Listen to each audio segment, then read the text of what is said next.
सत श्री अकाल, मैं हाँ बबल मटौर ते तुसी देखण जा रहे हो reboot Punjab through value based education का एक खास होने वाला एपीसोड संगत टैलीविजन के लंडन स्टूडियो तो। दोस्तों, जे फुलवाड़ी वेखण नूं मनमोहक लगदी, जे फुलवाड़ी वेखण नूं मनमोहक लगदी, क्यारी नूं किसे ने गुड्डिया तां होना। जे फुलवाड़ी वेखण नूं मनमोहक लगदी, क्यारी नूं किसे ने गुड्डिया तां होना। फुल्लां ने हाकां जे माली नूं लाइयां, फुल्लां ने हाकां जे माली नूं लाइयां, भोरा कोई रस लैके उड्डिया तां होना। ये लाल गुलाबां को लाल की डुलिया, ये लाल गुलाबां को लाल की डुलिया, कोई कंडा माली दे चुभिया तां होना। जे चानण ने छूया है जिस्मां नूं आके, जे चानण ने छूया है जिस्मां नूं आके, कोई सूरज या चन्न उग्या तां होना। कोई सूरज या चन्न उग्या तां होना। दोस्तों, अपनी इस छोटी जी रचना दे नाल अज दे एपीसोड की शुरुआत करना चाहांगा। ते अज दे इस एपीसोड दे विच साडे नाल जो मेहमान जुड़े हैं वो हैं लंबे समय तो कलगीधर ट्रस्ट बड़ू साहब की यूके दे विच अपनियां सेवावां दे रहे सरदार लखविंदर सिंह जी। सो आओ सब तो पहला उन्हां दा स्वागत करते हैं, फिर आगाज़ करांगे अज दे एपीसोड का। वाहिगुरू जी का खालसा, वाहिगुरू जी की फतेह। वाहिगुरू जी का खालसा, वाहिगुरू जी की फतेह जी। लखविंदर सिंह जी, काफ़ी देर के वक्फे तो बाद जो है सबब बनया है कि असी अज का एपीसोड जो है रिकॉर्ड कर रहे हैं। ये लई असी अपने दर्शकों तो भी माफ़ी चाहते हैं कि काफ़ी लंबे समय का साडा गैप पिया अपने सोशल ते थोड़े वर्क रिलेटेड रुझेवियां दे करके। जिथों असी गल छड्डी सी लखविंदर सिंह जी पिछले एपीसोड दे विच, असी उत्थों ही शुरुआत करते हैं। चाहे असी वो एक अपडेट के तौर पर जो है असी कनकलूड करते हैं उस चीज़ नूं कि हुण कलगीधर ट्रस्ट बड़ू साहब दे विच जो हालात की हैं, जो भी पिछले समय दे विच पिछले साल इंसीडेंट होया आ उहदी रिकवरी तुसी जिस तरह पिछले एपीसोड विच भी दस्सिया कि स्पीडी रिकवरी नहीं है, बट एक ग्रैजुअल रिकवरी जिहड़ी है वो चल रही सीगी जी। क्या हुण वो बैक टू एवरीथिंग नॉर्मल हो गई हैं चीज़ां या फिर अजे भी कोई स्ट्रगल बाकी है? जी भाजी, आप जी नूं ते संगत टैलीविजन के इस प्रोग्राम को देख रहे सारिया ही संगतां नूं दास दी फतेह प्रवान होवे। वाहिगुरू जी का खालसा, वाहिगुरू जी की फतेह। भाजी, इस तरह हैगा कि जिथों असी पिछे प्रोग्राम कीते सीगे सितंबर के महीने की गल हैगी 2022 जी, जदों एक बड़ी अनसुखावी जी घटना वापर जाती बड़ू साहब विखे हड़ां दा कहर आ जाता जी। संगत टैलीविजन ते भी उसके प्रसारण किए गए, प्रोग्राम किए गए और हर तरह की अपडेट लगातार 1.5-2 महीने के करीब अपडेट आती रही। उतों की चल रहा है, किस तरह करके प्रोग्राम चल रहे हैं, बिल्कुल की अपडेट हैगियां। सो बेसिकली हड़ां दे आन कारण जिहड़े ज़्यादा नुकसानिया गया, जिहड़ा ज़्यादा नुकसान होया जिहड़ी चीज़ दा वो सीगा कि भी जिहड़ी रहायशी कमरे बिल्डिंग सीगियां उन्हां दी मुरम्मत करनी, क्लासरूम्स कुछ सीगे जिहड़े उन्हां दी मुरम्मत करनी, बुक्स स्टेशनरी बच्चों की पढ़ाई का मटीरियल ते जिहड़े राहत कारज उत्थे हो सीगे कि हड़ जे कोई पानी आ जाता है तो उस तो बाद उसनूं सारी साफ सफाई ते उसनूं एंटीबैक्टीरियल स्प्रेज दे नाल उहनूं दोबारा रहन योग बनाना, वो सारा कार्य जिहड़ा वो नाल दी नाल जंगी पद्धर ते कीता गया जी। ਉਹਦੇ ਲਈ ਸਾਰੇ ਰਿਸੋਰਸਿਸ ਸਾਰੀਆਂ ਕਲਗੀਧਰ ਟਰਸਟ ਦੀਆਂ ਟੀਮਾਂ, ਈਵਨ ਕਿ ਉੱਥੇ ਰਹਾਇਸ਼ੀ ਜਿਹੜੇ ਸੀਗੇ ਰੈਜ਼ੀਡੈਂਟ ਸੀ, ਟੀਚਰਸ, ਹੋਰ ਸਾਰੇ ਸੇਵਾਦਾਰ ਸਾਰਿਆਂ ਨੇ ਰਲ ਕੇ ਇਸ 'ਚ ਯੋਗਦਾਨ ਪਾਇਆ ਜੀ। ਅਤੇ ਬੜਾ ਮਾਣ ਨਾਲ ਇਹ ਗੱਲ ਕਹਿਣਾ ਮੈਂ ਆਪਣੇ ਆਪ ਨੂੰ ਮਾਣ ਸਮਝਦਾ ਕਿ ਜਦੋਂ ਇਹੋ ਜਿਹੀ ਸੰਸਥਾ ਹੋਏ ਨਾ ਜੀ ਅਤੇ ਹਰ ਕੋਈ ਉਹਨਾਂ ਨੂੰ ਪਤਾ ਹੁੰਦਾ ਹੈ ਕਾਰਜ ਜਿਹੜੇ ਸਾਰੇ ਹੈਗੇ ਸੇਵਾ ਦੇ ਕਾਰਜ ਜੀ। ਬਿਲਕੁਲ। ਅਤੇ ਕਿਉਂਕਿ ਕਲਗੀਧਰ ਟਰਸਟ ਦੀ ਜਦੋਂ ਤੋਂ ਹੋਂਦ ਵਿੱਚ ਆਇਆ बाबा जी महापुरुष बाबा इकबाल सिंह जी जिन्हों ने इस संस्था को बहुत लंबे चिर तो इस चीज़ को सींचा ते एक स्कूल तो 130 स्कूल की फुलवाड़ी लगाई। सारे जगत को पता, सिख जगत को पता है कि ये जिहड़ी फुलवाड़ी लगी हैगी ये सेवा के कारजां चों ही सारी लगी हैगी जी। ਤੇ ਉਹ ਕਾਰਜ ਸਾਰੇ ਨਿਪੜੇ ਚੜੇ ਫਲੱਡਸ ਦੇ ਸਾਰੇ, ਤੇ ਸਾਰਿਆਂ ਨੇ ਇਸ 'ਚ ਯੋਗਦਾਨ ਪਾਇਆ। ਇਸ ਵੇਲੇ ਜਿਹੜੀ ਕਰੰਟ ਸਿਚੁਏਸ਼ਨ ਹੈਗੀ ਕਿ ਉੱਥੇ ਫਲੱਡਸ ਆਉਣ ਕਰਕੇ ਭਾਜੀ ਨੁਕਸਾਨ ਤਾਂ ਬਹੁਤ ਹੋਇਆ ਸੀ ਜੀ, ਬਿਲਕੁਲ। ਰੋਡਸ ਬਿਲਕੁਲ ਇੱਕਦਮ ਡੈਮੇਜ ਹੋ ਗਈਆਂ ਸੀ, ਰਿਹਾਇਸ਼ੀ ਕਮਰੇ, ਕਲਾਸਰੂਮ, ਬੱਚਿਆਂ ਦੇ ਕਾਫੀ ਮਟੀਰੀਅਲ, ਬੁੱਕਸ ਵਗੈਰਾ ਸਭ ਡੈਮੇਜ ਹੋ ਗਿਆ ਸੀ ਜੀ। ਤੇ ਉਹ ਸਾਰਾ ਚੀਜ਼ ਜਿਹੜੀ ਆ ਉਹ ਸਾਰਾ ਮਟੀਰੀਅਲ ਲਿਆ ਗਿਆ ਦੁਬਾਰਾ ਤੋਂ। ਈਵਨ ਕਿ ਫੋਟੋ ਸਟੇਟਸ ਦੀਆਂ ਵੱਡੀਆਂ ਪ੍ਰਿੰਟਿੰਗਸ ਦੀਆਂ ਮਸ਼ੀਨਾਂ ਜਿਹੜੀਆਂ ਸੀ, ਜਨਰੇਟਰ ਸੀ, ਬਲਡੋਜ਼ਰ ਸੀ, ਇੱਦਾਂ ਦੇ ਕਾਫੀ ਨੁਕਸਾਨ ਹੋਏ ਹੈਗੇ। ਤੇ most of them I would say ਕਿ 80% ਤੱਕ ਸਾਰਾ ਜਿਹੜਾ ਰਿਕਵਰ ਹੋ ਗਿਆ। ਜਿਹੜਾ 20% ਰਹਿ ਗਿਆ ਹੈਗਾ ਉਹ ਬੜੀ ਲੌਂਗ ਟਰਮ ਹੈਗੀ ਸਟ੍ਰੈਟਜੀ, ਉਹਦੇ ਤਹਿਤ ਉਹ ਅਸੀਂ ਕੰਮ ਕਰ ਰਹੇ ਹੈਗੇ ਕਿ ਵੀ ਜਿਸ ਤਰ੍ਹਾਂ ਜਿਹੜੇ ਕਾਰਨਾਂ ਕਰਕੇ ਇਹ ਫਲੱਡਸ ਆਏ ਉਹ ਤੋਂ ਹੁਣ ਬਚਿਆ ਕਿੱਦਾਂ ਜਾ ਸਕਦਾ ਜੀ, ਕਿ ਕੱਲ ਨੂੰ ਫਿਊਚਰ ਦੇ ਵਿੱਚ ਐਸੀ ਸਿਚੁਏਸ਼ਨ ਨਾ ਬਣੇ। ਜੇ ਕੱਲ ਨੂੰ ਕੁਝ ਹੋਰ ਕਲਾਊਡ ਬਰਸਟ ਹੋ ਜਾਂਦਾ ਹੈ ਜਾਂ ਕਿਸੇ ਤਰ੍ਹਾਂ ਦਾ ਕੋਈ ਹੜ੍ਹ ਆਉਂਦਾ ਹੈ ਜਾਂ ਕੋਈ ਇਸ ਤਰ੍ਹਾਂ ਦੀ ਸਿਚੁਏਸ਼ਨ ਆਉਂਦੀ ਆ, ਅਸੀਂ ਉਹਨੂੰ ਕਿਹੜੇ ਪ੍ਰੋਟੈਕਟਿਵ ਮੈਜਰਸ ਲੈ ਸਕਦੇ ਹਾਂ ਅੱਜ, ਹੈ ਨਾ। ਇੱਕ ਰਿਸਕ ਐਨਾਲਿਸਿਸ ਕੀਤਾ ਗਿਆ, ਉਸ ਤੋਂ ਬਾਅਦ ਇੰਜੀਨੀਅਰਸ ਨੂੰ, ਮਾਹਰਾਂ ਨੂੰ ਬੁਲਾ ਕੇ ਹੁਣ ਉੱਥੇ ਜਿੱਥੇ ਕਲਾਊਡ ਬਰਸਟ ਹੋਇਆ ਸੀ ਉਸ ਜਗ੍ਹਾ ਨੂੰ ਸਾਰਾ ਪਾਈਪਲਾਈਨ ਕਰਕੇ ਉਸ ਤੋਂ ਤਾਂ ਕਿ ਜਿਹੜਾ ਪਾਣੀ ਇੱਧਰ ਬੜੂ ਸਾਹਿਬ ਵਾਲੇ ਪਾਸੇ ਰੁੜਦਾ ਆਇਆ ਸੀ ਉਹ ਬਾਰੋ ਬਾਰ ਹੀ ਥੱਲੇ ਖਾਲੇ 'ਚ ਜਾਂ ਕਿਸੇ ਤਰੀਕੇ ਨਾਲੇ ਦਾ ਰੂਪ ਲੈ ਕੇ ਉਹ ਬਾਰੋ ਬਾਰ ਨਿਕਲ ਜਾਏ।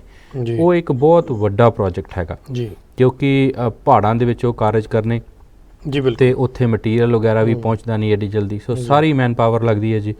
ਤੇ ਉੱਥੇ ਜਾ ਕੇ ਉਹ ਕਾਰਜ ਕਰਨੇ, ਉਹਨੂੰ ਆਈ ਵੁੱਡ ਸੇ ਕਿ ਵੀ ਮੈਨੂੰ ਹਲੇ 3 ਮਹੀਨੇ ਤੋਂ 6 ਮਹੀਨੇ ਦਾ ਸਮਾਂ ਹੋਰ ਲੱਗ ਜਾਏਗਾ। ਜਿੱਥੇ ਉੱਥੇ ਸੇਵਾਦਾਰਾਂ ਨੂੰ ਗੱਲ ਕਰਕੇ ਉਹਨਾਂ ਕੋ ਅਪਡੇਟ ਲਿੱਤੀ ਗਈ ਸੀ ਤੇ ਉਹ ਕਹਿੰਦੇ ਸੀ ਕਿ ਆਉਂਦੀ ਅਕਤੂਬਰ ਨੂੰ 2023 ਅਕਤੂਬਰ ਤੱਕ ਅਸੀਂ ਉਮੀਦ ਕਰਦੇ ਹਾਂ ਉਹ ਜਿਹੜਾ ਰਾਹਤ ਕਾਰਜ ਆ, ਜਿਹੜਾ ਖਾਲੇ ਦਾ ਕਾਰਜ ਆ, ਸੜਕਾਂ ਦਾ ਕਾਰਜ ਆ, ਉਹ ਨਿਪੜੇ ਚਾੜ ਦਿੱਤਾ ਜਾਵੇਗਾ। ਬਾਕੀ ਅੱਗੇ ਜਿੱਦਾਂ ਗੁਰੂ ਮਹਾਰਾਜ ਨੂੰ ਪਾਇਆ ਸੇਵਾ ਪਹਿਲਾਂ ਵੀ ਮੁਕੰਮਲ ਹੋ ਸਕਦੀ ਹੈ, ਸੇਵਾ ਥੋੜਾ ਡਿਲੇ ਨਾਲ ਵੀ ਚੱਲ ਸਕਦੀ ਹੈ। ਜੀ ਜੀ, ਬਿਲਕੁਲ ਜੀ। ਸੋ ਕਹਿਣ ਦਾ ਮਤਲਬ ਕਿਉਂਕਿ ਅਸੀਂ ਆਪਣੇ ਪਿਛਲੇ ਐਪੀਸੋਡਸ ਦੇ ਵਿੱਚ ਇਹ ਚੀਜ਼ ਰਿਵੀਲ ਕੀਤੀ ਸੀ ਕਿ ਓਵਰ 1 ਮਿਲੀਅਨ ਦਾ ਜਿਹੜਾ ਨੁਕਸਾਨ ਸੀਗਾ ਜੀ, ਤੇ ਉਹਦੀ ਰਿਕਵਰੀ ਲਈ ਆਈ ਥਿੰਕ ਆਲਮੋਸਟ 1 ਈਅਰ ਦੀ ਤੁਸੀਂ ਕਹਿ ਰਹੇ ਹੋ ਕਿ ਜਿਹੜਾ ਹੈ ਬਿਲਕੁਲ ਜੀ 1 ਸਾਲ ਦਾ ਪੂਰਾ ਉਹ ਲੱਗ ਜਾਣਾ ਹੈਗਾ। ਔਰ ਇਹਦੇ ਵਿੱਚ ਸੰਗਤਾਂ ਨੇ, ਸੰਗਤ ਟੈਲੀਵਿਜ਼ਨ ਨੇ, ਸੰਗਤ ਟਰਸਟ ਨੇ, ਸਮੂਹ ਸਾਰੇ ਜਗਤ ਵੱਲੋਂ ਹੀ ਇਹਦੇ ਵੱਲੋਂ ਬਹੁਤ ਸਾਨੂੰ ਸਹਿਯੋਗ ਮਿਲਿਆ ਹੈਗਾ ਜੀ। ਜੀ, ਬਿਲਕੁਲ। ਕਿਉਂਕਿ ਨੁਕਸਾਨ ਵੀ ਐਡਾ ਵੱਡਾ ਸੀ ਤੇ ਸੰਗਤ ਟਰਸਟ ਵੱਲੋਂ ਵੀ ਅਪੀਲ ਕੀਤੀ ਗਈ ਸੀ ਸੰਗਤਾਂ ਨੂੰ ਕਿ ਵੀ ਬੜੂ ਸਾਹਿਬ ਦੇ ਫਲੱਡਸ ਦੇ ਰਾਹਤ ਕਾਰਜਾਂ ਵਿੱਚ ਆਪਣਾ ਯੋਗਦਾਨ ਪਾਉਣ ਲਈ ਸੰਗਤਾਂ ਨੂੰ ਅਪੀਲ ਕੀਤੀ ਗਈ ਸੀ। ਉਹਦੇ 'ਚ UK, ਯੂਰਪ ਦੀਆਂ ਸੰਗਤਾਂ ਨੇ ਵੱਧ ਚੜ੍ਹ ਕੇ ਹਿੱਸਾ ਪਾਇਆ। ਸੋ ਅਸੀਂ ਕਹਿ ਲਓ ਕਿ ਵੀ ਕਾਫੀ ਰਿਕਵਰੀ ਜਿਹੜੀ ਉਸ ਮਦਦ ਦੇ ਨਾਲ ਜਿਹੜੀ UK ਦੀ ਸੰਗਤ ਵੱਲੋਂ ਕੀਤੀ ਗਈ ਸੀ ਅਸੀਂ ਕਰ ਸਕੇ, ਹੈ ਨਾ, ਇੱਕ ਬੜੀ ਫਾਸਟ ਪੇਸ ਤੇ ਕਰ ਸਕੇ ਜੀ। ਹਾਂਜੀ, ਬਿਲਕੁਲ ਜੀ। ਇੱਥੇ ਇਸ ਪੁਆਇੰਟ ਤੇ ਕਿਉਂਕਿ ਜਿਸ ਤਰ੍ਹਾਂ ਕਿ ਭਾਈ ਸਾਹਿਬ ਨੇ ਦੱਸਿਆ ਕਿ 80% ਕਹਿ ਲਓ ਰਿਡੈਂਪਸ਼ਨ ਰਿਕਵਰੀ ਹੋ ਚੁੱਕੀ ਹੈ, ਬੈਕ ਟੂ ਨੋਰਮਲ ਚੀਜ਼ਾਂ ਹੋ ਚੁੱਕੀਆਂ। ਹੁਣ ਵੱਡੇ ਪ੍ਰੋਜੈਕਟ ਹੈ ਜਿਹੜਾ ਉਹਨਾਂ ਨੇ ਆਪਣਾ ਟਾਈਮ ਲੈਣਾ ਹੀ ਲੈਣਾ। ਇੱਥੇ ਆਈ ਥਿੰਕ ਸੰਗਤਾਂ ਦਾ ਬਹੁਤ ਤਹਿ ਦਿਲੋਂ ਧੰਨਵਾਦ ਕਰਨਾ ਬਣਦਾ ਹੈਗਾ ਆ ਕਿ ਇੱਕ ਸਮਾਂ ਉਹ ਸੀ ਕਿ ਜਦੋਂ ਅਸੀਂ ਅਪੀਲਸ ਕਰ ਰਹੇ ਸੀ, ਅਪੀਲਸ ਦੇ ਕਹਿ ਲਓ ਕਿ ਐਪੀਸੋਡ ਕਰ ਰਹੇ ਸੀਗੇ, ਦੇਖੋ ਕਿੰਨੀ ਕਹਿ ਲਓ ਵੀ ਇੱਕ ਰੈਪੂਟੇਸ਼ਨ ਹੁੰਦੀ ਹੈ। ਸੰਸਥਾ ਨੇ ਲੰਮੇ ਸਮੇਂ ਤੋਂ ਇੱਕ ਰੈਪੂਟੇਸ਼ਨ ਬਿਲਡ ਕੀਤੀ ਹੈ ਕਿ ਕਿੰਨੇ ਮਤਲਬ ਥੋੜ੍ਹੇ ਹੀ ਸਮੇਂ ਦੇ ਵਿੱਚ ਮੈਂ ਕਹਾਂਗਾ ਅਗਰ 1 ਮਿਲੀਅਨ ਤੋਂ ਉੱਪਰ ਦਾ ਸਾਡਾ ਸੀਗਾ ਉਹ ਰਿਕਵਰੀ ਜੇ ਅਸੀਂ ਦੇਖੀਏ ਸੈਪਟੰਬਰ ਤੋਂ ਹੁਣ ਤੱਕ ਤਾਂ ਉਹ ਕੋਈ ਬਹੁਤਾ ਜ਼ਿਆਦਾ ਟਾਈਮ ਵੀ ਨਹੀਂ ਲੱਗਿਆ, ਪਰ ਸੰਗਤਾਂ ਨੇ ਬਹੁਤ ਸਪੋਰਟ ਕੀਤਾ ਤੇ ਤਹਿ ਦਿਲੋਂ ਸੰਗਤਾਂ ਦਾ ਇੱਕ ਵਾਰ ਫੇਰ ਧੰਨਵਾਦ ਜੀ। ਕਾਰਜ ਤਾਂ ਹੱਲੇ ਵੀ ਭਾਈ ਸਾਹਿਬ ਜੀ ਚੱਲ ਰਹੇ ਹੈਗੇ ਨੇ ਉੱਥੇ, ਪਰ ਜਿਹੜੀ ਸਪੋਰਟ ਸੰਗਤਾਂ ਵੱਲੋਂ ਉਸ ਵੇਲੇ ਇਸ ਟਾਈਮ ਇੰਸਟੈਂਟ ਸਪੋਰਟ ਆਈ ਨਾ ਜੀ, ਉਹਦੇ ਨਾਲ ਇੱਕ ਕਹਿ ਲਓ ਕਿ ਵੀ ਚੀਜ਼ਾਂ ਨੂੰ ਵਾਪਸ ਬੈਕ ਟੂ ਨਾਰਮਲ ਕਰਨ 'ਚ ਬੜੀ ਮਦਦ ਮਿਲੀ। ਜਿਹੜੀਆਂ ਚੀਜ਼ਾਂ ਪਰਚੇਜ਼ਿੰਗ ਕਰਨੀਆਂ ਸੀ, ਜਿਹੜੀਆਂ ਵੱਡੀਆਂ ਪਰਚੇਜ਼ਿੰਗ ਕਰਨੀਆਂ ਸੀ, ਉਹ ਪਰਚੇਜ਼ਿੰਗ ਕੀਤੀਆਂ ਜਾ ਸਕੀਆਂ ਉਸ ਮਦਦ ਦੇ ਨਾਲ। ਜੀ ਜੀ, ਨਹੀਂ ਬਿਲਕੁਲ ਜੀ। ਦੇਖੋ ਸਮਾਜ ਦੇ ਵਿੱਚ ਅਸੀਂ ਜੇ ਕਹਿੰਦੇ ਹਾਂ ਕਿ ਗਿਵ ਐਂਡ ਟੇਕ ਦਾ ਇੱਕ ਚੀਜ਼, ਇੱਕ ਫਲਸਫਾ ਹੁੰਦਾ ਹੈਗਾ ਜੀ। ਅਗਰ ਸੰਸਥਾ ਲੰਮੇ ਸਮੇਂ ਤੋਂ ਸਮਾਜ ਦੇ ਲਈ ਕੰਮ ਕਰਦੀ ਹੈਗੀ ਹੈ, ਉਹਨੂੰ ਦੇਖੋ 2 ਚੀਜ਼ਾਂ ਨਾਲ ਮੈਨੂੰ ਲੱਗਦਾ ਕਿ ਐਕਨੋਲੇਜਮੈਂਟ ਮਿਲੀ ਹੈਗੀ ਹੈ। ਸਮਾਜ ਵੱਲੋਂ, ਸੁਸਾਇਟੀ ਵੱਲੋਂ ਤਾਂ ਮਿਲੀ ਹੈ, ਇੰਟਰਨੈਸ਼ਨਲੀ ਤਾਂ ਮਿਲੀ ਹੈ। ਅਤੇ ਮੈਂ ਨਾਲ ਇਹ ਵੀ ਕਹਾਂਗਾ ਜੋ ਸਾਡੇ ਸੋਸ਼ਲ ਸਟਰਕਚਰ ਦੇ ਅਦਾਰੇ ਆ, ਚਾਹੇ SGPC ਹੈ, ਚਾਹੇ ਗਵਰਨਮੈਂਟਸ ਨੇ, ਉਹਨਾਂ ਵੱਲੋਂ ਵੀ ਰਿਕੋਗਨੀਸ਼ਨ ਮਿਲੀ ਹੈ। ਪੰਥ ਰਤਨ ਦੀ ਚਾਹੇ ਗੱਲ ਕਰੀਏ, ਅਵਾਰਡ ਦੀ, ਜੋ ਖੈਰ ਚੰਗੇ ਕੰਮ ਦੀ ਸ਼ਲਾਘਾ ਹੁੰਦੀ ਹੈ, ਚਾਹੇ ਅੱਜ ਹੋ ਜੇ ਚਾਹੇ ਥੋੜ੍ਹੀ ਦੇਰ ਨਾ ਹੋ ਜੇ, ਸੋ ਉਹ ਜ਼ਰੂਰ ਹੁੰਦੀ ਹੈ। ਜਿਹੜੀ ਇੱਕ ਗੱਲ ਤੁਹਾਡੀ ਵਾਰਤਾਲਾਪ ਦੇ ਵਿੱਚੋਂ ਮੈਨੂੰ ਬਹੁਤ ਵਧੀਆ ਲੱਗੀ ਹੈ ਕਿ ਇੱਕ ਵਾਰ ਤਾਂ ਇਹ ਚੀਜ਼ ਹੋ ਗਈ, ਪਰ ਜਿਹੜੀ ਤੁਸੀਂ ਕਿਹਾ ਕਿ ਰਿਸਕ ਅਸੈਸਮੈਂਟ, ਰਿਸਕ ਐਨਾਲਿਸਿਸ ਤੁਸੀਂ ਫਿਊਚਰ ਦਾ ਕੀਤਾ ਸੰਸਥਾ ਨੇ, ਉਹਨੂੰ ਐਡਰੈਸ ਕਰਨ ਲਈ ਫਿਊਚਰ ਦੇ ਵਿੱਚ ਇਹ ਚੀਜ਼ ਰਿਪੀਟ ਨਾ ਹੋਵੇ, ਉਹ ਮੇਜਰ ਬਣਾਉਣੇ ਕਰਨੇ, ਉਹਦੀ ਜੋ ਪਲੈਨਿੰਗ ਇੰਪਲੀਮੈਂਟੇਸ਼ਨ, ਉਹ ਚੀਜ਼ ਮੈਨੂੰ ਬਹੁਤ ਵਧੀਆ ਲੱਗੀ ਕਿ ਸੰਸਥਾ ਨੇ ਇਸ ਤਰ੍ਹਾਂ ਨਹੀਂ ਕਿ ਇੱਕ ਵਾਰ ਰਿਕਵਰ ਕਰਕੇ ਤੇ ਫਿਰ ਛੱਡ ਦਿੱਤਾ, ਪਰ ਉਹਦੇ ਜੋ ਹੈ ਲੰਮੇ ਸਮੇਂ ਲਈ ਉਹਦੇ ਢੁਕਵੇਂ ਇੰਤਜ਼ਾਮ ਤਾਂ ਕਿ ਮੁੜ ਕੇ ਇਹ ਚੀਜ਼ ਰਿਪੀਟ ਨਾ ਹੋਵੇ। ਇਹ ਚੀਜ਼ ਸਾਡੇ ਸਾਰਿਆਂ ਦੇ ਸਿੱਖਣ ਲਈ ਹੈ, ਸੰਸਥਾਵਾਂ ਦੇ ਵੀ, ਸਰਕਾਰਾਂ ਦੇ ਵੀ, ਔਰ ਇੰਡੀਵਿਜੂਅਲ ਲੈਵਲ ਤੇ ਜੇ ਅਸੀਂ ਕਹੀਏ ਉਹਨਾਂ ਤੇ ਵੀ। ਇਹਦੇ 'ਚ ਇਸ ਤਰ੍ਹਾਂ ਹੈਗਾ ਕਿ ਮਹਾਂਪੁਰਸ਼ ਬਾਬਾ ਇਕਬਾਲ ਸਿੰਘ ਜੀ, ਜਿਨ੍ਹਾਂ ਦਾ ਅਸੀਂ ਬਾਰ-ਬਾਰ ਜ਼ਿਕਰ ਕਰਦੇ ਹਾਂ ਜੀ, ਹੁਣੇ ਜਨਵਰੀ ਦੇ ਵਿੱਚ 29 ਜਨਵਰੀ ਨੂੰ ਮਹਾਂਪੁਰਸ਼ ਜਿਹੜੇ ਨੇ ਉਹ ਜੋਤੀ ਜੋਤ ਸਮਾ ਗਏ ਸੀ, ਅਕਾਲ ਚਲਾਣਾ ਕਰ ਗਏ ਸੀ ਜੀ। ਸੋ ਉਹਨਾਂ ਦੀ ਹੁਣੇ ਰੀਸੈਂਟਲੀ ਅਸੀਂ ਬਰਸੀ ਵੀ ਮਨਾ ਕੇ ਹਟੇ ਹਾਂ ਜੀ। ਉਹਨਾਂ ਵੱਲੋਂ ਇਤਨੀ ਸੇਧ ਸੇਵਾਦਾਰਾਂ ਨੂੰ ਦਿੱਤੀ ਗਈ ਸੀ ਕਿ ਵੀ ਕਿਉਂਕਿ ਇਹ ਕਾਰਜ ਜਿਹੜੇ ਹੈਗੇ ਨੇ ਇਹ ਬੜੀ ਹੀ ਇਹੋ ਜਿਹੇ ਮਹਾਂਪੁਰਸ਼ ਹੀ ਕਾਰਜ ਜਿਹੜੇ ਨੇ ਇਹ ਕਰ ਸਕਦੇ ਨੇ। ਇਹਦੇ ਪਿੱਛੇ ਸਿਰਫ ਤੇ ਸਿਰਫ ਇੱਕ ਕਹਿ ਲਓ ਅਕੈਡਮਿਕ ਇੰਟੈਲੀਜੈਂਸ ਹੀ ਨਹੀਂ ਕੰਮ ਕਰਦੀ, ਇਹਦੇ ਪਿੱਛੇ ਬੰਦੇ ਦਾ ਪੂਰਾ ਕਹਿ ਲਓ ਇੱਕ ਔਰਾ ਕੰਮ ਕਰਦਾ ਹੈਗਾ ਜੀ, ਜੋ ਕਿ ਇੱਕ ਮੇਰੇ ਜਿੰਨੀ ਕੁ ਮੈਨੂੰ ਸਮਝ ਹੈਗੀ, ਜਿੰਨਾ ਕੁ ਮੈਂ ਇਹਨੂੰ ਐਕਸਪਲੇਨ ਕਰ ਸਕਦਾ ਉਹ ਹੈਗਾ ਕਿ ਬੰਦੇ ਦਾ ਆਪਣਾ ਜਪ ਤਪ ਵੀ ਕੰਮ ਕਰਦਾ ਇਹਦੇ ਪਿੱਛੇ। ਅਤੇ ਮਹਾਂਪੁਰਸ਼ਾਂ ਨੇ ਕਹਿ ਲਓ ਕਿ ਇਸ ਪੂਰਾ ਜੀਵਨ ਪੰਥ ਲਈ, ਕੌਮ ਦੇ ਬੱਚਿਆਂ ਦਾ ਭਵਿੱਖ ਸਵਾਰਨ ਲਈ ਲਗਾ ਦਿੱਤਾ, ਪੂਰਾ ਜੀਵਨ ਜੀ। ਔਰ ਐਸੇ ਮਈਅਰਸ ਇਨ ਪਲੇਸ ਕੀਤੇ, ਐਸੇ ਮੀਲ ਪੱਥਰ ਉੱਥੇ ਲਾਏ ਕਿ ਕਿਹੜਾ ਕਾਰਜ ਕਰਨਾ, ਕਿਸ ਤਰ੍ਹਾਂ ਪਲੈਨਿੰਗ ਕਰਨੀ, ਉਹਦਾ ਰਿਜ਼ਲਟ ਨਿਕਲੇਗਾ। ਬਾਬਾ ਜੀ ਨੇ ਇੱਕਦਮ ਪੂਰੀ ਡੀਟੇਲ 'ਚ ਜਾਂਦੇ ਹੁੰਦੇ ਸੀ ਜੀ।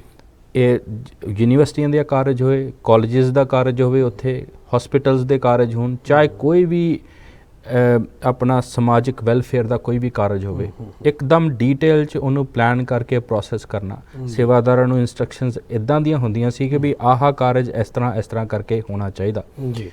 ਉਹਨਾਂ ਦੇ ਸਿਖਾਏ ਹੋਏ ਹੀ ਸਾਰੇ ਸੇਵਾਦਾਰ ਇਸ ਵੇਲੇ ਜਿਹੜੇ ਵੀ ਮੁੱਖ ਸੇਵਾਦਾਰ ਹੁਣ ਹੈਗੇ ਜਾਂ ਉਹਨਾਂ ਦੀ ਸਪੋਰਟ ਵਿੱਚ ਸਾਰੇ ਸੇਵਾਦਾਰ ਹੈਗੇ ਜੀ, ਉਹ ਸਾਰੇ ਉਹਨਾਂ ਦੇ ਬਾਬਾ ਜੀ ਦੀ ਤੋਂ ਸਿਹਤ ਲੈ ਕੇ ਹੀ ਕਹਿ ਲਓ ਕਿ ਇੱਕ ਟ੍ਰੇਨਰ ਜਿਹੜਾ ਹੁੰਦਾ ਨਾ ਜੀ, ਜੇ ਉਹ ਤੁਹਾਨੂੰ ਟ੍ਰੇਨਿੰਗ ਇਸ ਤਰੀਕੇ ਨਾਲ ਘੜ ਕੇ ਤੁਹਾਨੂੰ ਟ੍ਰੇਨ ਇਸ ਤਰ੍ਹਾਂ ਦਾ ਕਰ ਦੇਵੇ ਕਿ ਤੁਸੀਂ ਇੱਕ ਮਿਸਾਲ ਬਣ ਕੇ ਵਿਚਰੋ ਸੰਸਾਰ ਦੇ ਵਿੱਚ, ਉਹਨਾਂ ਦੀ ਟ੍ਰੇਨਿੰਗ ਬੜੀ ਵਧੀਆ ਹੋਈ ਹੈਗੀ ਜੀ। ਸੋ ਇਹ ਸਾਰੇ ਜਿਹੜੀ ਇਸ ਇੱਕ ਤਾਂ ਹੁੰਦਾ ਸੀ ਡਿਜ਼ਾਸਟਰ ਆ ਗਿਆ, ਹੜ੍ਹ ਆ ਗਏ, ਉਹ ਤਾਂ ਉਹਦੀ ਰਾਹਤ ਕਾਰਜ ਚੱਲ ਗਏ, ਉਹ ਸੰਗਤਾਂ ਨੇ ਸਪੋਰਟ ਕੀਤੀ, ਉਹ ਸਾਰੇ ਹੋ ਗਏ। ਉਸ ਤੋਂ ਬਾਅਦ ਅੱਗੇ ਦੀ ਗਾਂ ਦੀ ਪਲੈਨਿੰਗ ਕਰਨੀ, ਇਹ ਵੀ ਸੋਚ ਹੈਗੀ ਕਿ ਕਿੱਦਾਂ ਅਸੀਂ ਅੱਗੇ ਗਾਂ ਤੋਂ ਵੀ ਇਸ ਨੂੰ, ਬੱਚਿਆਂ ਦਾ ਮਾਮਲਾ ਹੈਗਾ, ਭਵਿੱਖ ਲਈ ਅਸੀਂ ਕਿੱਦਾਂ ਸੁਰੱਖਿਅਤ ਹੋਵਾਂਗੇ ਜੇ ਅਸੀਂ ਹੁਣ ਨਹੀਂ ਪਲਾਨ ਕਰਾਂਗੇ। ਇਸ ਕਰਕੇ ਉਹ ਪਲੈਨਿੰਗ ਚੱਲ ਰਹੀ ਹੈਗੀ ਤਾਂ ਕਿ ਉਹ ਸਾਰਾ ਹੋ ਜਾਏ। ਅਤੇ ਮਹਾਂਪੁਰਖਾਂ ਦੀ ਹੁਣੇ ਰੀਸੈਂਟਲੀ ਗੱਲ ਕਰ ਰਹੇ ਸੀ ਅਸੀਂ ਕਿ ਵੀ ਬਰਸੀ ਅਸੀਂ 29 ਜੁਲਾਈ ਨੂੰ ਇੱਕ ਤਾਂ ਗੁਰਦੁਆਰਾ ਬੜੂ ਸਾਹਿਬ ਮਨਾ ਕੇ ਹਟੇ ਜੀ। ਨਾਲ ਦੀ ਨਾਲ ਬਰਸੀ ਜਿੱਥੇ ਦਿੱਲੀ ਸਮਾਗਮ ਹੁੰਦਾ ਸੰਗਤ TV 'ਤੇ ਉਹਦਾ ਵੀ ਪ੍ਰਸਾਰਣ ਹੋਇਆ ਸਾਰਾ ਜੀ। ਅਤੇ ਜਿਹੜੀ ਦਿੱਲੀ ਸਮਾਗਮ ਦੀ ਜਿਹੜੀ ਬਰਸੀ ਸੀਗੀ ਉਹ ਵੀ ਕਹਿ ਲਓ ਕਿ ਵੀ ਉਹ ਸੰਤ ਅਤਰ ਸਿੰਘ ਜੀ ਮਹਾਰਾਜ ਦੀ ਯਾਦ ਵਿੱਚ ਹੁੰਦੀ ਹੈ, ਪਰ ਨਾਲ ਉਹਨਾਂ ਨੇ ਮਹਾਂਪੁਰਖ ਬਾਬਾ ਇਕਬਾਲ ਸਿੰਘ ਜੀ ਨੂੰ ਵੀ ਉਹ ਸ਼ਰਧਾਂਜਲੀ ਭੇਟ ਕੀਤੀ, ਕਿਉਂਕਿ ਉਹਨਾਂ ਦੀ ਵੀ ਯਾਦ ਕਰਨਾ, ਕਿਉਂਕਿ ਉਹਨਾਂ ਦਿਨਾਂ 'ਚ ਹੀ ਉਹ ਅਕਾਲ ਚਲਾਣਾ ਕਰ ਗਏ ਸੀ, ਉਹਨਾਂ ਦਿਨਾਂ 'ਚ ਹੀ ਸਮਾ ਗਏ ਸੀ। ਸੋ ਉਹ ਇਹ 29 ਜਨਵਰੀ ਅਤੇ ਫਰਵਰੀ ਦਾ ਪਹਿਲਾ ਹਫ਼ਤਾ ਜਿਹੜਾ ਹੈਗਾ ਇਹ ਸਾਰਾ ਉਹ ਸਮਾਗਮ ਵਿੱਚ ਹੀ ਜਾਂਦਾ ਹੈਗਾ ਜੀ। ਸੋ ਉਹਨਾਂ ਦੀ ਯਾਦ ਵਿੱਚ ਸਮਾਗਮ ਸੰਗਤ TV 'ਤੇ ਲਾਈਵ ਵੀ ਦਿਖਾਏ ਗਏ ਸੀ। ਅਤੇ ਇਹ ਇੱਕ ਵਾਰੀ ਜਿਹੜੀਆਂ ਸਤਰਾਂ ਤੁਸੀਂ ਭਾਈ ਸਾਹਿਬ ਜੀ ਸ਼ੁਰੂ 'ਚ ਕਈਆਂ ਸੀਗੀਆਂ ਹੈ ਨਾ, ਮੈਨੂੰ ਲੱਗੀਆਂ ਕਿ ਉਹ ਬਹੁਤ ਢੁਕਵੀਆਂ ਹੈਗੀਆਂ ਮਹਾਂਪੁਰਖਾਂ ਦੇ ਜੀਵਨ ਦੇ ਉੱਤੇ। ਮੈਂ ਤੁਹਾਨੂੰ ਗੁਜ਼ਾਰਿਸ਼ ਕਰਾਂਗਾ ਇੱਕ ਵਾਰੀ ਜ਼ਰੂਰ ਦੁਬਾਰਾ ਉਸ ਸਤਰਾਂ ਜ਼ਰੂਰ ਤੁਸੀਂ ਸੰਗਤਾਂ ਦੇ ਰੂਬਰੂ ਕਰੋ ਜ਼ਰੂਰ, ਤਾਂ ਕਿ ਥੋੜ੍ਹਾ ਜਿਹਾ ਚਾਨਣਾ, ਥੋੜ੍ਹਾ ਜਿਹਾ ਉਹਦੇ ਵਿੱਚ ਨਾ ਜੀ ਹੋਰ ਠੀਕ ਹੈ ਜ਼ਰੂਰ ਪਾਇਆ ਜਾ ਸਕੇ। ਹਾਂਜੀ, ਜੇ ਫੁੱਲਵਾੜੀ ਵੇਖਣ ਨੂੰ ਮਨਮੋਹਕ ਲੱਗਦੀ, ਜੇ ਫੁੱਲਵਾੜੀ ਵੇਖਣ ਨੂੰ ਮਨਮੋਹਕ ਲੱਗਦੀ, ਕਿਆਰੀ ਨੂੰ ਕਿਸੇ ਨੇ ਗੁੱਡਿਆ ਤਾਂ ਹੋਣਾ। ਜੇ ਫੁੱਲਵਾੜੀ ਵੇਖਣ ਨੂੰ ਮਨਮੋਹਕ ਲੱਗਦੀ, ਕਿਆਰੀ ਨੂੰ ਕਿਸੇ ਨੇ ਗੁੱਡਿਆ ਤਾਂ ਹੋਣਾ। ਫੁੱਲਾਂ ਨੇ ਹਾਕਾਂ ਜੇ ਮਾਲੀ ਨੂੰ ਲਾਈਆਂ, ਫੁੱਲਾਂ ਨੇ ਹਾਕਾਂ ਜੇ ਮਾਲੀ ਨੂੰ ਲਾਈਆਂ, ਭੋਰਾ ਕੋਈ ਰਸ ਲੈ ਕੇ ਉੱਡਿਆ ਤਾਂ ਹੋਣਾ।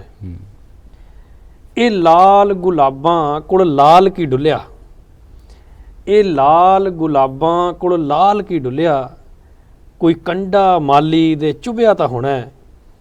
ਜੇ ਚਾਨਣ ਨੇ ਛੂਹਿਆ ਏ ਜਿਸਮਾਂ ਨੂੰ ਆ ਕੇ, ਜੇ ਚਾਨਣ ਨੇ ਛੂਹਿਆ ਏ ਜਿਸਮਾਂ ਨੂੰ ਆ ਕੇ, ਕੋਈ ਸੂਰਜ ਜਾਂ ਚੰਨ ਉੱਗਿਆ ਤਾਂ ਹੋਣਾ, ਕੋਈ ਸੂਰਜ ਜਾਂ ਚੰਨ ਉੱਗਿਆ ਤਾਂ ਹੋਣਾ।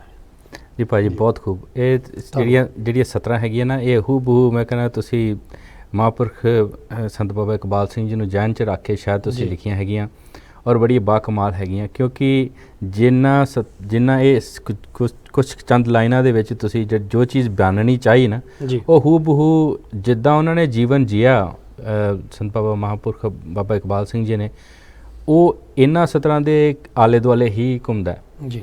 ਕਿਉਂਕਿ ਉਹਨਾਂ ਨੇ ਸੇਧ ਲਈ ਇੱਕ ਪੂਰਨ ਮਹਾਂਪੁਰਸ਼ ਤੋਂ ਸੰਤ ਤੇਜਾ ਸਿੰਘ ਜੀ ਤੋਂ, ਜੀ ਬਿਲਕੁਲ, ਸੰਤ ਤੇਜਾ ਸਿੰਘ ਜੀ ਨੇ ਸੇਧ ਲਈ ਸੀ ਸੰਤ ਅਤਰ ਸਿੰਘ ਜੀ ਮਹਾਰਾਜ ਜੀ, ਤੇ ਉਹਨਾਂ ਦੇ ਵਰਸਾਏ ਹੋਏ ਅਸੀਂ ਕਹਿੰਦੇ ਹਾਂ ਕਿ ਮਹਾਂਪੁਰਖ ਸੰਤ ਬਾਬਾ ਇਕਬਾਲ ਸਿੰਘ ਜੀ ਸੀਗੇ ਜੀ, ਜਿਨ੍ਹਾਂ ਨੇ ਇੱਕ ਨਹੀਂ ਹਜ਼ਾਰਾਂ ਹੀ ਬੱਚਿਆਂ ਨੂੰ ਚਾਨਣ ਬਣ ਕੇ ਜੀ ਉਹ ਚਾਨਣ ਵੰਡਿਆ, ਬਿਲਕੁਲ, ਜਿਹੜਾ ਚਾਨਣ ਉਹਨਾਂ ਨੂੰ ਮਹਾਂਪੁਰਖਾਂ ਤੋਂ ਮਿਲਿਆ ਸੀ, ਹੈ ਨਾ। ਤਾਂ ਜੇ ਕਿਸੇ ਨੇ ਉਹਨਾਂ ਦੇ ਕੋਲ ਬਹਿ ਕੇ ਕੁਛ ਐਸੀ ਸੰਗਤ ਕੀਤੀ ਹੋਵੇ ਤੇ ਉਹ ਉੱਥੋਂ ਕੁਛ ਨਾ ਕੁਛ ਖੱਟ ਕੇ ਹੀ ਆਇਆ ਹੋਵੇਗਾ, ਹੈ ਨਾ। ਸੋ ਚੰਦ ਜਿਹੜੀਆਂ ਹੁੰਦਾ ਚੰਦ ਘੜੀਆਂ ਵੀ ਬਤਾਈਆਂ ਹੋਣਗੀਆਂ ਜੇ ਕਿਸੇ ਨੇ ਉਹਨਾਂ ਮਹਾਂਪੁਰਸ਼ਾਂ ਦੇ ਨਜ਼ਦੀਕ ਰਹਿ ਕੇ, ਤਾਂ ਉਹਨਾਂ ਤੋਂ ਕੁਛ ਨਾ ਕੁਛ ਖੁਸ਼ਬੂ ਉਹ ਜ਼ਰੂਰ ਚੁਣ ਕੇ ਲੈ ਕੇ ਆਇਆ, ਚੁੱਕ ਕੇ ਲੈ ਕੇ ਆਇਆ। ਸੋ ਇਹ ਬਹੁਤ ਬਾਕਮਾਲ ਨੇ, ਤੁਹਾਡਾ ਧੰਨਵਾਦ ਇਸ ਲਈ। ਹਾਂਜੀ, ਜਿੰਨਾ ਕੁ ਮੈਂ ਦੇਖਿਆ ਜੀ, ਜਿੰਨਾ ਕੁ ਜੀਵਨੀ ਦੇਖੀ ਹੈ ਸੰਤਾਂ ਮਹਾਂਪੁਰਸ਼ਾਂ ਦੀ, ਜਿਨ੍ਹਾਂ ਨੇ ਖਾਸ ਕਰ ਵੱਡੇ ਉਪਰਾਲੇ ਕੀਤੇ ਹੈਗੇ ਹੈ, ਸਿਰਫ ਜਿਹੜੇ ਸਪੋਜ਼ ਕਰੋ ਕਿ ਆਪਣੇ ਤੱਕ ਰਿਸਟ੍ਰਿਕਟ ਨਹੀਂ ਰਹੇ, ਹਾਲਾਂਕਿ ਅਸੀਂ ਉਸ ਚੀਜ਼ ਦੀ ਵੀ ਰਿਸਪੈਕਟ ਕਰਦੇ ਹਾਂ, ਹਰ ਇੱਕ ਦਾ ਆਪਣਾ ਮਤਾ ਹੁੰਦਾ ਹੈਗਾ ਜੀ।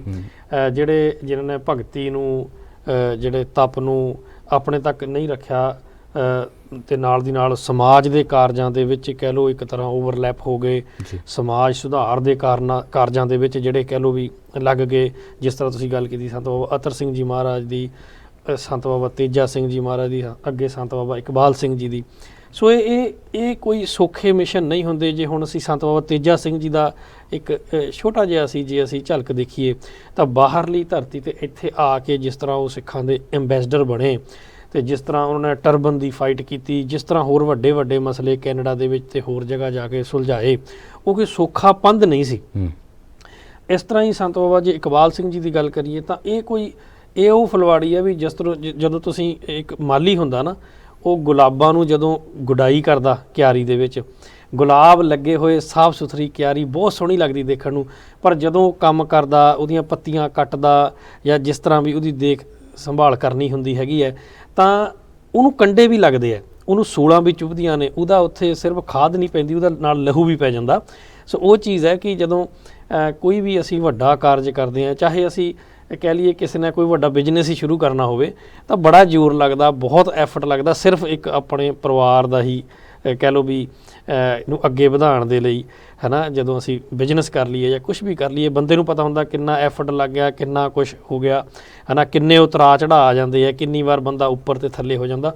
ਸੋ ਜਿੱਥੇ ਅਸੀਂ ਸਮਾਜ ਦੇ ਲਈ ਇੰਨਾ ਵੱਡਾ ਕਾਰਜ ਕਰਨਾ ਹੋਵੇ, ਉੱਥੇ ਕਿੰਨੇ ਕੰਡੇ ਚੁੱਭਦੇ ਹੋਣਗੇ, ਉੱਥੇ ਕਿੰਨਾ ਕਿਸ ਲੈਵਲ ਦਾ ਉਹ ਕਹਿ ਲਓ ਵੀ ਬੜਾ ਕੁਝ ਭਾਜੀ ਜਜ਼ਬ ਕਰਨਾ ਪੈਂਦਾ ਜੀ। ਮੈਨੂੰ ਯਾਦ ਹੈ ਇੱਕ ਵਾਰੀ ਮਹਾਂਪੁਰਖ ਇੱਥੇ ਸੰਤ ਬਾਬਾ ਇਕਬਾਲ ਸਿੰਘ ਜੀ ਇੱਥੇ ਬੜੂ ਸਾਹਿਬ ਵਾਲੇ ਲੰਡਨ ਆਏ ਹੋਏ ਸੀ UK ਦੇ ਵਿੱਚ, ਤੇ ਉਹਨਾਂ ਨੇ ਇੱਕ ਚੀਜ਼ ਕਹੀ ਸਹਿਜ ਸੁਭਾਏ ਨਾ, ਕਹਿੰਦੇ ਕਾਕਾ ਸਭ ਤੋਂ ਔਖਾ ਕਾਰਜ ਨਾ ਦੁਨੀਆ ਦੇ ਉੱਤੇ, ਜੇ ਤੁਸੀਂ ਕਿ ਕਿਸੇ ਵੱਡੇ ਕਾਰਪੋਰੇਟ ਦੇ ਵਿੱਚ ਜੌਬ ਕਰਨਾ ਬੜਾ ਔਖਾ, ਬੜੀ ਟਫ ਸਿਚੁਏਸ਼ਨ 'ਚ ਤੁਸੀਂ ਬੜੇ ਪ੍ਰੈਸ਼ਰਾਈਜ਼ਡ ਹੋ ਕੇ ਕੰਮ ਕਰਦੇ ਹੋ, ਕਿਹੜਾ ਕਾਰਜ ਸਭ ਤੋਂ ਔਖਾ? ਜੇ ਉਹਨਾਂ ਨੇ ਦੱਸਿਆ ਕਿ ਕਹਿੰਦੇ ਮੇਰੇ ਹਿਸਾਬ ਨਾਲ ਸਭ ਤੋਂ ਕਠਿਨ ਕਾਰਜ ਦੁਨੀਆ ਦੇ ਉੱਤੇ ਹੈਗਾ ਸੇਵਾ ਕਰਨੀ ਜੀ, ਕਿਉਂਕਿ ਉਹ ਸਿੱਖਣੀ ਪੈਂਦੀ, ਸਿੱਖ ਕੇ ਕਰਨੀ ਪੈਂਦੀ। ਜਿੱਦਾਂ ਹਰ ਚੀਜ਼ ਦੀ ਟ੍ਰੇਨਿੰਗ ਹੈਗੀ, ਸੇਵਾ ਦਾ ਕਾਰਜ ਵੀ ਇੱਕ ਐਸਾ ਕਾਰਜ ਹੈ, ਇਹ ਪਹਿਲਾਂ ਸਿੱਖਣਾ ਪੈਂਦਾ, ਫਿਰ ਇਹਦੇ ਬਾਬਤ ਤੁਸੀਂ ਕੁਝ ਕਰ ਸਕਦੇ ਹੋ। ਇਹ ਇਸ ਤਰ੍ਹਾਂ ਨਹੀਂ ਕਿ ਵੀ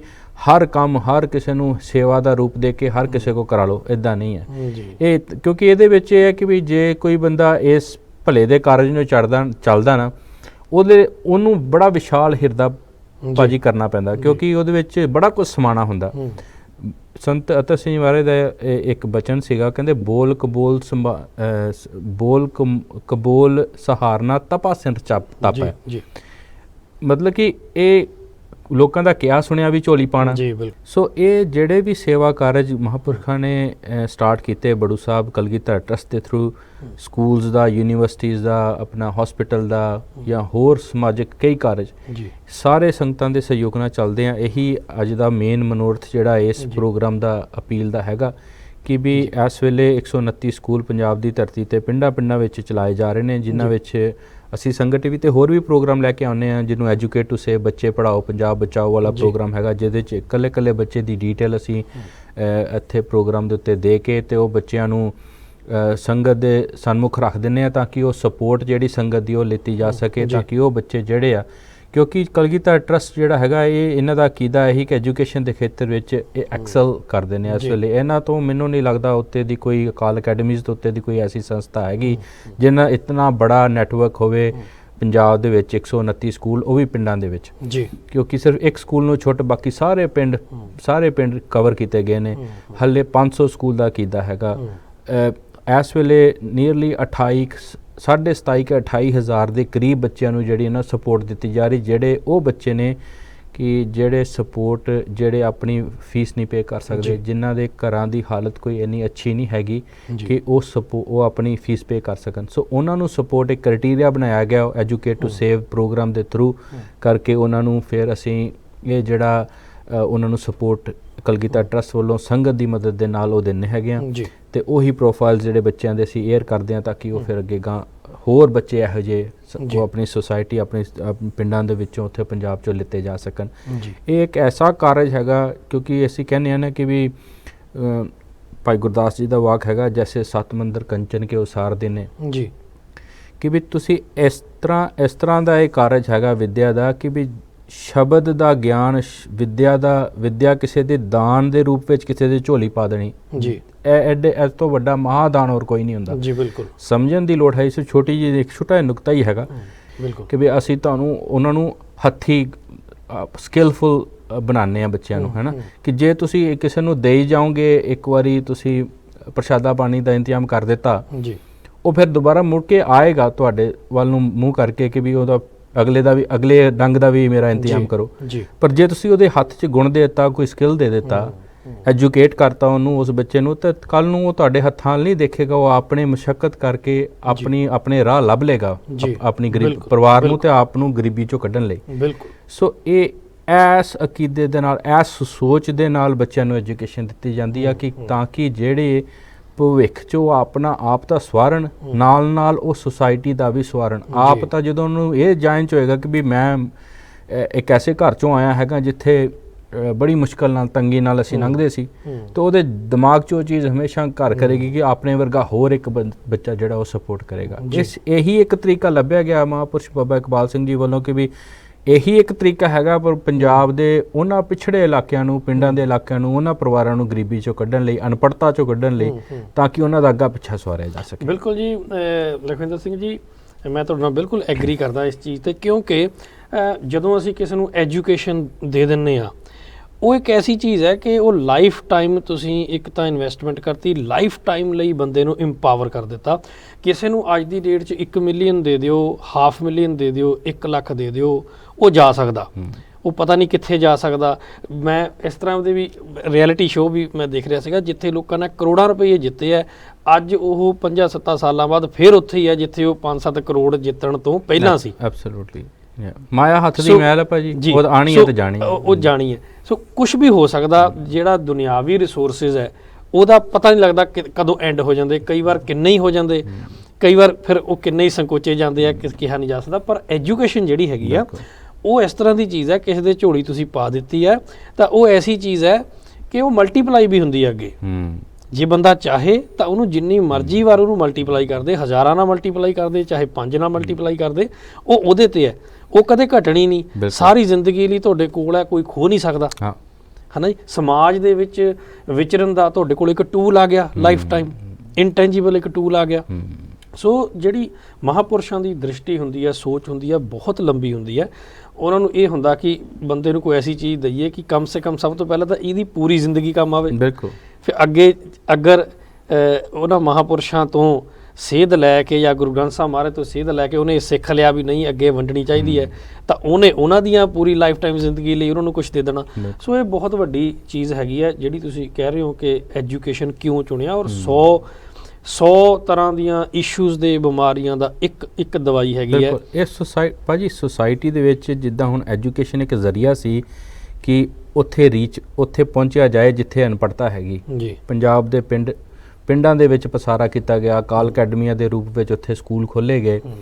ਸਕੂਲ ਖੋਲ੍ਹਣ ਤੋਂ ਬਾਅਦ ਉੱਥੇ ਦੇ ਬੱਚਿਆਂ ਨੂੰ ਐਜੂਕੇਸ਼ਨ ਕਿੱਦਾਂ ਦੀ ਦਿੱਤੀ ਜਾਏਗੀ, ਇਹ ਵੀ ਬੜਾ ਵੱਡਾ ਇੱਕ ਬਹੁਤ ਵੱਡਾ ਵਿਊ ਪੁਆਇੰਟ ਸੀ ਕਿ ਵੀ ਕੀ ਅਸੀਂ ਪੜ੍ਹਾਉਣਾ ਜੀ।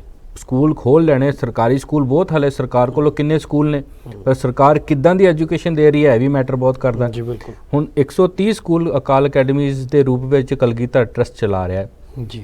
ਹੁਣ ਉੱਥੇ ਐਜੂਕੇਸ਼ਨ ਕਿਊਰੀਕਲਮ ਕੀ ਹੈਗਾ, ਸਿੱਖੀ ਬੇਸਡ ਕਿਊਰੀਕੁਲਮ ਹੈਗਾ ਕਿ ਵੀ ਅਸੀਂ ਬਾਣੀ ਤੇ ਬਾਣੇ ਦਾ ਪ੍ਰਚਾਰ ਨਾਲ ਕਰਨਾ ਜੀ।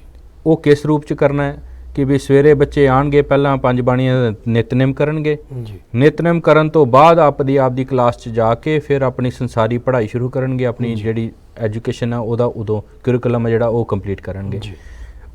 ਕੋਈ ਵੀ 129 ਸਕੂਲ ਚ ਇੱਕ ਸਕੂਲ ਐਸਾ ਨਹੀਂ ਹੁੰਦਾ ਕਿ ਜਿਹਦਾ ਸਵੇਰੇ ਨਿਤਨੇਮ ਨਾ ਹੁੰਦਾ ਹੋਵੇ। ਸ਼ੁਰੂਆਤ ਦਿਨ ਦੀ ਸ਼ੁਰੂਆਤ 7 ਵਜੇ ਤੋਂ ਨਿਤਨੇਮ ਤੋਂ ਹੁੰਦੀ ਬੱਚਿਆਂ ਦੀ ਕਿ ਜੇ ਅੱਜ ਸਾਡੇ ਕੋਲ ਟੋਟਲ ਸਟਰੈਂਥ ਬੱਚਿਆਂ ਦੀ 70,000 ਹੈ। 70,000 ਬੱਚਾ ਐਵਰੀ ਡੇ ਉੱਥੇ ਸਕੂਲ ਦੇ ਵਿੱਚ ਉਹ ਨਿਤਨੇਮ ਨਾਲ ਜੁੜਿਆ ਹੁੰਦਾ ਜੀ। ਇਹ ਇੱਕ ਬਹੁਤ ਵੱਡੀ ਅਚੀਵਮੈਂਟ ਇਨ ਇਟਸੈਲਫ ਹੈਗੀ ਕਿ ਬੱਚਿਆਂ ਨੂੰ ਜਿਹੜਾ ਡਿਸਿਪਲਿਨ ਚ ਪਾਣਾ, ਬੱਚਿਆਂ ਨੂੰ ਜਿਹੜਾ ਨੇਮ ਦੇ ਵਿੱਚ ਪਾਣਾ ਹੈ ਨਾ। ਅਸੀਂ ਜਿਹੜੇ ਨਿਤਨੇਮ ਉਹਨਾਂ ਨੂੰ ਐਜ਼ ਅ ਗਿਫਟ ਕਹ ਲਓ, ਐਜ਼ ਅ ਗੁਰੂ ਸਾਹਿਬਾਂ ਦੀ ਦਾਤ ਦਿੱਤੀ ਹੋਈ ਜਿਹੜੀ ਹੁੰਦੀ ਉਹਨਾਂ ਨੂੰ ਰਿਮਾਈਂਡਰ ਦੇ ਦੇਣਾ ਇੱਕ ਕਿਸਮ ਦੇ ਕਿ ਦਿਨ ਦਾ ਸ਼ੁਰੂਆਤ ਇੱਥੇ ਹੀ। ਫਿਰ ਇੱਕ ਹੋਰ ਵਧੀਆ ਚੀਜ਼ ਇਹ ਹੈਗੀ ਕਿ ਇਹਨਾਂ ਸਕੂਲਾਂ ਦੇ ਵਿੱਚ ਭਾਜੀ ਹਰ ਧਰਮ ਦੇ ਬੱਚੇ ਆਉਂਦੇ ਜੀ। ਔਰ ਹੋਰ ਨੂੰ ਵੀ ਸੋਹਣੀ ਗੱਲ ਇਹ ਹੈਗੀ ਕਿ ਵੀ ਬਾਕੀ ਧਰਮਾਂ ਦੇ ਬੱਚੇ ਵੀ ਉਹ ਨਿਤਨੇਮ ਦਾ ਪਾਰਟ ਬਣਦੇ ਨੇ। ਸੋ ਇਨਫੈਕਟ ਕਿ ਵੀ ਉਹ ਕਹਿੰਦੇ ਨੇ ਕਿ ਅੱਛਾ ਰੱਬ ਦਾ ਨਾਂ ਲੈਣਾ ਅੱਛੀ ਗੱਲ ਹੈ ਨਾ, ਅਸੀਂ ਇਹਦਾ ਹਿੱਸਾ ਬਣਾਂਗੇ ਜੀ। ਸੋ ਬੱਚੇ ਓਵਰਆਲ ਜਿਹੜੀ ਆਪਣੀ, ਕਿਉਂਕਿ ਮਹਾਂਪੁਰਸ਼ਾਂ ਦੀ ਬੜੀ ਦੂਰਅੰਦੇਸ਼ੀ ਸੀਗੀ ਜੀ। ਉਹ ਕਹਿੰਦੇ ਕਿ ਜਦੋਂ ਬੱਚਾ ਬਾਣੀ 'ਚ, ਪਾਠ 'ਚ, ਕੀਰਤਨ 'ਚ ਤੇ ਗੁਰਸਿੱਖੀ ਕਾਰਜਾਂ ਦੇ ਵਿੱਚ ਨਿਪੁੰਨ ਹੋਏਗਾ ਨਾ, ਉਹ ਬੱਚਾ ਐਕਸਲ ਕਰੇਗਾ ਐਜੂਕੇਸ਼ਨ 'ਚ ਜੀ। ਦੂਸਰਾ, ਬੱਚੇ ਕੰਟਰੀਬਿਊਟ ਬਹੁਤ ਕਰਦੇ ਸੋਸਾਇਟੀ ਨੂੰ। ਜਿੰਨਾ ਕਹ ਲਓ ਇੱਕ ਸਕੂਲ 40 ਕਿਲੋਮੀਟਰ ਦਾ ਰੇਡੀਅਸ ਕਵਰ ਕਰਦਾ, 40 ਕਿਲੋਮੀਟਰ ਦੇ ਰੇਡੀਅਸ ਦੇ ਵਿੱਚ ਕਈ ਤਰ੍ਹਾਂ ਦੀ ਸੋਸ਼ਲ ਐਕਟੀਵਿਟੀਜ਼ ਕੀਤੀਆਂ ਜਾਂਦੀਆਂ। ਜਿੱਦਾਂ ਕਹ ਲਓ ਅੱਜ ਕੱਲ੍ਹ ਡਰੱਗਸ ਦਾ, ਨਸ਼ੇ ਦਾ ਬਹੁਤ ਪ੍ਰਭਾਵ ਹੈਗਾ ਪੰਜਾਬ ਦੇ ਪਿੰਡਾਂ ਦੇ ਵਿੱਚ। ਉੱਥੇ ਬੱਚੇ, ਛੋਟੇ ਬੱਚੇ ਡਰੱਗ ਰੈਲੀਜ਼ ਕੱਢਦੇ ਨੇ ਕਿ ਵੀ ਨਸ਼ਾ ਛੱਡੋ ਹੈ ਨਾ, ਗੁਰੂ ਵਾਲੇ ਬਣੋ, ਅੰਮ੍ਰਿਤ ਛਕੋ। ਉਹਦਾ ਕਿਤੇ ਨਾ ਕਿਤੇ ਅਸਰ ਸੁਸਾਇਟੀ 'ਤੇ ਹੁੰਦਾ। ਸਾਡੇ ਬੱਚੇ ਘਰਾਂ 'ਚ ਜਾ ਕੇ ਇਹੀ ਪ੍ਰਚਾਰ ਕਰਦੇ ਨੇ ਅਕਾਲ ਅਕੈਡਮੀਜ਼ ਦੇ ਕਿ ਵੀ ਇੱਥੇ ਨਸ਼ਾ ਛੱਡ ਦੇਵੋ ਜੀ। ਤੁਸੀਂ ਆਪਣੇ ਮੰਮੀ ਡੈਡੀ ਨੂੰ ਵੀ ਇਹੀ ਪ੍ਰੇਰਨਾ ਕਰਦੇ ਨੇ ਕਿ ਵੀ ਸਕੂਲ ਇਹ ਸਿਖਾਉਂਦੇ ਨੇ ਸਾਨੂੰ ਕਿ ਵੀ ਬੁਰੇ ਕੰਮਾਂ ਤੋਂ ਨਿਜਾਤ ਲਵੋ, ਤੁਸੀਂ ਤੌਬਾ ਕਰੋ ਜੀ। ਤੇ ਉਹ ਪੇਰੈਂਟਸ ਜਿਹੜੇ ਕਿਤੇ ਨਾ ਕਿਤੇ ਬੱਚੇ ਦੀ ਗੱਲ ਸੁਣ ਕੇ ਪ੍ਰਭਾਵਿਤ ਹੁੰਦੇ ਨੇ, ਉਹ ਮੋੜਾ ਪੈਂਦਾ, ਉਹ ਗੁਰੂ ਵਾਲੇ ਪਾਸੇ ਆਉਂਦੇ ਨੇ, ਉਹ ਆਪਣੇ ਨਿਤਨੇਮੀ ਬਣਦੇ ਨੇ। ਸੁਸਾਇਟੀ ਦੀ ਇਹ ਪੂਰੀ ਚੇਨ ਹੈਗੀ। ਅਸੀਂ ਛੋਟੇ ਬੀਜ ਤੋਂ ਸ਼ੁਰੂ ਹੁੰਨੇ ਆ ਤਾਂ ਅਸੀਂ ਦੇਖਦੇ ਹਾਂ ਉਹ ਪੂਰੀ ਫੁਲਵਾੜੀ ਨੂੰ ਸੁਧਾਰ ਦਿੰਦਾ ਉਹ ਬੀਜ। ਕਿ ਵੀ ਜੇ ਬੱਚਾ ਹੀ ਜਾ ਕੇ ਮੈਸੇਜ ਦੇਣਾ ਸ਼ੁਰੂ ਕਰ ਦੇਵੇ ਘਰਾਂ ਦੇ ਵਿੱਚ ਕਿ ਵੀ ਤੁਸੀਂ ਜਿਹੜਾ ਨਾ ਕੱਲ ਤੋਂ ਅਸੀਂ ਨਿਤਨੇਮ ਕਰੀਏ, ਰਹਿਰਾਸ ਕਰੀਏ, ਆਪਣੇ 5 ਬਾਣੀਆਂ ਦਾ ਨਿਤਨੇਮ, ਆਪਣਾ ਪੂਰਾ ਨਿਤਨੇਮ ਸਿੱਖੀ ਜੀਵਨ ਚਾਹੀਏ, ਜੇ ਸਿੱਖਾਂ ਦਾ ਬੱਚਾ ਹੈਗਾ। ਬਿਲਕੁਲ ਜੀ। ਜਿਸ ਤਰ੍ਹਾਂ ਕਿ ਤੁਸੀਂ ਦੱਸਿਆ, ਤੁਹਾਡੀਆਂ ਗੱਲਾਂ ਦੇ ਵਿੱਚੋਂ ਹੀ ਜਿਹੜੀਆਂ ਚੀਜ਼ਾਂ ਹੁਣ ਅੱਜ ਦੇ ਇਸ ਐਪੀਸੋਡ ਦੇ ਵਿੱਚ ਕਰਨੀਆਂ ਮੁਮਕਿਨ ਨਹੀਂ ਹੋਣਗੀਆਂ ਸਮੇਂ ਦੀ ਬੰਦਿਸ਼ ਦੇ ਕਰਕੇ, ਉਹ ਇੱਕ ਫੀਸ ਸਟਰਕਚਰ ਅਸੀਂ ਅਗਲੇ ਐਪੀਸੋਡ ਦੇ ਵਿੱਚ ਡਿਸਕਸ ਕਰ ਲਾਂਗੇ। ਜਿਸ ਤਰ੍ਹਾਂ ਕਿ ਸਾਰੇ ਧਰਮਾਂ ਦੀ ਰਿਸਪੈਕਟ ਕੀਤੀ ਜਾਂਦੀ ਹੈਗੀ ਹੈ ਆਰਗੇਨਾਈਜੇਸ਼ਨ ਦੇ ਵਿੱਚ, ਜਿਸ ਤਰ੍ਹਾਂ ਕਿ ਤੁਸੀਂ ਦੱਸਿਆ, ਉਹਦੇ ਬਾਰੇ ਅਸੀਂ ਅਗਲੇ ਐਪੀਸੋਡ ਦੇ ਵਿੱਚ ਜੋ ਹੈ ਗੱਲ ਕਰ ਲਾਂਗੇ। ਜਿਸ ਤਰ੍ਹਾਂ ਕਿ ਤੁਸੀਂ ਡਿਸਿਪਲਿਨ ਦੀ ਗੱਲ ਕੀਤੀ ਹੈ, ਹੁਣ ਇੱਕ ਕੰਟਰੀ ਦੀ ਆਰਮੀ ਹੁੰਦੀ ਹੈਗੀ ਹੈ ਜੀ। ਆਰਮੀ ਦੇ ਵਿੱਚ ਜੇ ਡਿਸਿਪਲਿਨ ਨਾ ਹੋਵੇ ਤੇ ਕੀ ਬਣੇਗਾ ਦੇਸ਼ ਦਾ। ਸੋ ਕਹਿਣ ਦਾ ਮਤਲਬ ਕਿ ਉਹ, ਚਲੋ ਉਸ ਚੀਜ਼ ਨੂੰ ਮੈਂ ਅੰਡਰਸਟੈਂਡ ਕਰਦਾ, ਉਹਦੇ ਤੇ ਵੀ ਅਸੀਂ ਜੋ ਹੈ ਅਗਲੇ ਐਪੀਸੋਡ ਦੇ ਵਿੱਚ ਗੱਲ ਕਰਾਂਗੇ। ਮੈਂ ਚਾਹਾਂਗਾ ਹੁਣ ਇਸ ਐਪੀਸੋਡ ਦੇ ਅਸੀਂ ਅਖੀਰਲੇ ਅੰਕ ਦੇ ਵਿੱਚ ਪਹੁੰਚ ਚੁੱਕੇ ਹਾਂ। ਤੁਸੀਂ ਚੰਦ ਸ਼ਬਦਾਂ ਦੇ ਵਿੱਚ ਸਾਡੀ ਸੰਗਤਾਂ ਦੇ ਨਾਲ ਕੀ ਸਾਂਝ ਪਾਣੀ ਚਾਹੋਗੇ? ਭਾਜੀ ਸਾਂਝ ਤਾਂ ਇਹੀ ਪਾਣੀ ਚਾਹਾਂਗੇ ਕਿ ਵੀ ਜੋ ਵੀ ਸੇਵਾਵਾਂ ਮਹਾਂਪੁਰਖ ਬਾਬਾ ਇਕਬਾਲ ਸਿੰਘ ਜੀ ਨੇ ਚਲਾਈਆਂ, ਔਰ ਕਈ ਦਹਾਕਿਆਂ ਤੋਂ ਪੰਜਾਬ ਦੇ ਪਿੰਡਾਂ ਦੀ ਜੋ ਇੱਕ ਕਿਸਮ ਦੀ ਸੇਵਾ ਹੀ ਕੀਤੀ ਜਾ ਰਹੀ ਹੈ ਇਸ ਸੰਸਥਾ ਦੇ ਥਰੂ, ਕਿ ਬੱਚਿਆਂ ਨੂੰ ਸੰਭਾਲੀਏ। ਅਤੇ ਸਿਰਫ ਸਕੂਲਾਂ ਦੇ ਵਿੱਚ ਉਹਨਾਂ ਬੱਚਿਆਂ ਦੀ ਹੀ ਐਜੂਕੇਸ਼ਨ ਦੇ ਬਾਰੇ ਨਹੀਂ ਹੈਗਾ, ਬੜੇ ਹੋਰ ਕਾਰਜ ਨੇ ਜੋ ਇਹ ਆਰਗੇਨਾਈਜੇਸ਼ਨ ਨਾਲ ਕਰਦੀ ਆ ਰਹੀ ਹੈ। ਇੱਕ ਹੈਗਾ ਜਿੱਦਾਂ ਬੱਚਿਆਂ ਦੀ free education, drug de addiction centre, ਜੋ ਕਿ ਪੰਜਾਬ ਨਸ਼ਿਆਂ ਵੱਲ ਹਟਦਾ ਜਾ ਰਿਹਾ ਹੈਗਾ, ਉਹਨੂੰ ਵੀ ਬਚਾਉਣਾ। ਉਹਦੇ ਲਈ ਡਰੱਗ ਡੀ ਐਡਿਕਸ਼ਨ ਸੈਂਟਰ ਵੀ ਖੋਲ੍ਹੇ ਗਏ ਨੇ ਤਾਂ ਕਿ ਉਹ ਪਰਿਵਾਰ, ਉਹ ਬੱਚੇ ਜਿਹੜੇ ਸਾਡੇ ਕੋਲ ਆਉਂਦੇ ਨੇ ਪ੍ਰੋਬਲਮ ਲੈ ਕੇ, ਤਾਂ ਕਿ ਉਹਨਾਂ ਦੇ ਪਰਿਵਾਰਾਂ ਨੂੰ ਵੀ ਬਚਾਇਆ ਜਾ ਸਕੇ। ਉਹਨਾਂ ਦੀ ਵੀ ਸਪੋਰਟ ਲਈ ਇਹ ਸੰਸਥਾ ਕਾਰਜ ਕਰ ਰਹੀ ਹੈ। ਹੌਸਪੀਟਲ ਦਾ ਕਾਰਜ ਹੈ, ਵੂਮਨ ਇੰਪਾਵਰਮੈਂਟ ਦਾ ਕਾਰਜ ਹੈ। ਕਈ ਤਰ੍ਹਾਂ ਦੇ ਉੱਥੇ 2 ਯੂਨੀਵਰਸਿਟੀਜ਼ ਨੇ ਜਿਨ੍ਹਾਂ ਵਿੱਚ ਬੜੇ ਹਾਈ ਲੈਵਲ ਦੇ ਡਿਗਰੀ ਪ੍ਰੋਗਰਾਮ ਚਲਾਏ ਜਾਂਦੇ ਨੇ, ਜੋ ਕਿ ਸਬਸਿਡਾਈਜ਼ ਨੇ, ਜੋ ਕਿ ਆਮ ਬਾਕੀ ਯੂਨੀਵਰਸਿਟੀਆਂ ਨਾਲੋਂ ਥੋੜ੍ਹਾ ਅਸੀਂ ਕਹ ਲਓ ਉਹਦੀ ਫੀਸ ਬਹੁਤ ਘੱਟ ਕਰਕੇ ਕੀਤੀ ਜਾਂਦੀ ਹੈ। ਐਸੇ ਕਾਰਜਾਂ ਤਾਂ ਹੀ ਮੁਮਕਿਨ ਹੈਗੇ ਜੇ ਸੰਗਤਾਂ ਦੀ ਸਪੋਰਟ ਹੋਏਗੀ, ਜੇ ਸੰਗਤ ਉਸ ਸਪੋਰਟ ਵਿੱਚ, ਉਸ ਕਾਰਜਾਂ ਵਿੱਚ, ਸੇਵਾਵਾਂ ਵਿੱਚ ਆਪਣਾ ਹਿੱਸਾ ਪਾਏਗੀ, ਤਾਂ ਕਿ ਇਹ ਕਾਰਜ, ਇਹ ਬੱਚੇ, ਆਉਣ ਵਾਲਾ ਭਵਿੱਖ ਜਿਹੜੇ ਹੈਗੇ ਨੇ ਸਾਡੇ ਬੱਚੇ, ਇਹਨਾਂ ਨੂੰ ਬਚਾਇਆ ਜਾ ਸਕੇ।